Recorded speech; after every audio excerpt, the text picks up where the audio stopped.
Okay, so today I wanted to go over how we safely progress our athletes in the squat exercise. So the difference between us and a lot of high school weight rooms, a lot of their training programs, is that we have progressions for everything.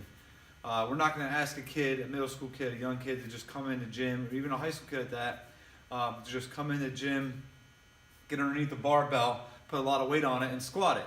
It doesn't work well. And this is why a lot of kids are unsuccessful at getting stronger, bigger in their high school weight rooms, is because they go in, they do things they're not ready to do. They either get hurt or they don't see any progress because they're not ready to do the things that they're trying to do, that their coaches are asking them to do.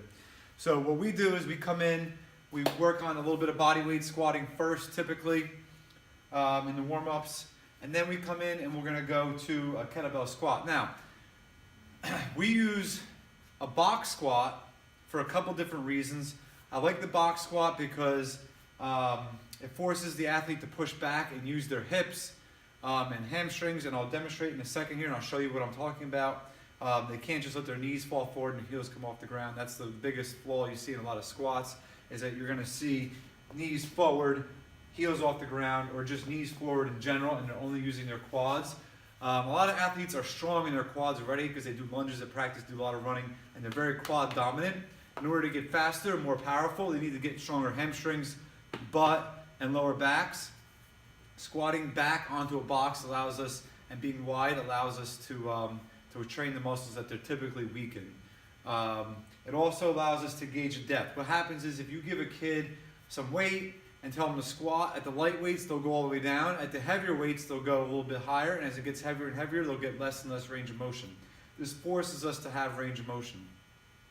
This also breaks up the eccentric and concentric chain, meaning you sit down, you pause, and you have a static overcome by dynamic, basically. So when you come up, you pause, you don't get any momentum. So you pause, you come up. You pause, you come up.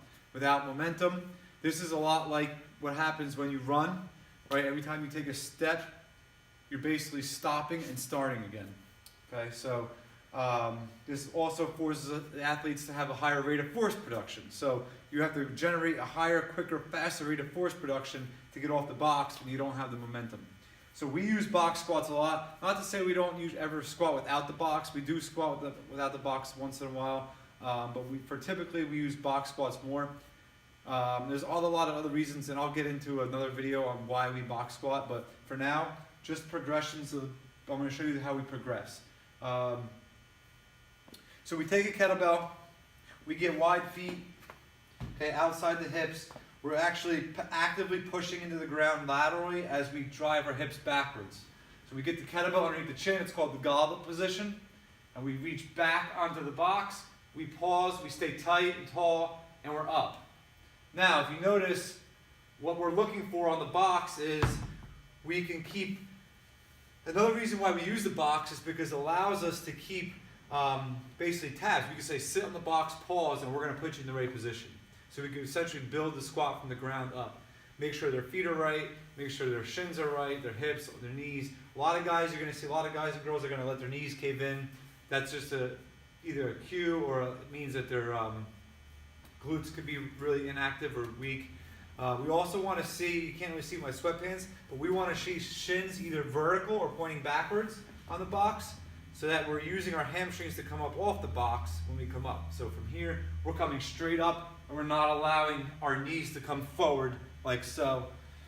Okay, when we see this all really well for the guys and girls,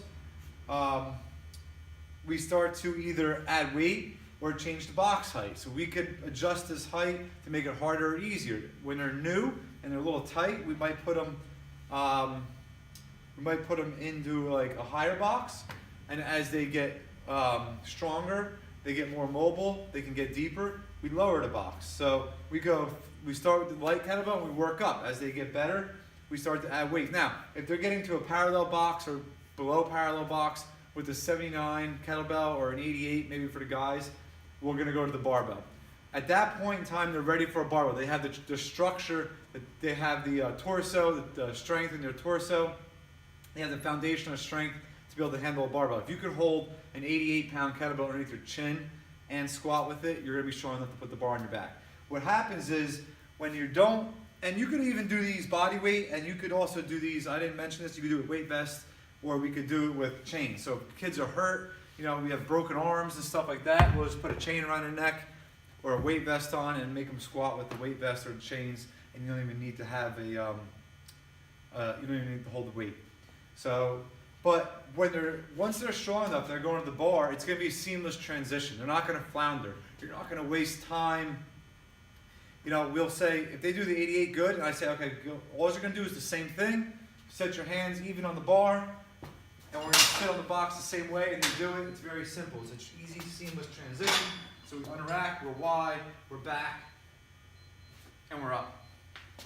And we transition seamlessly from this to that.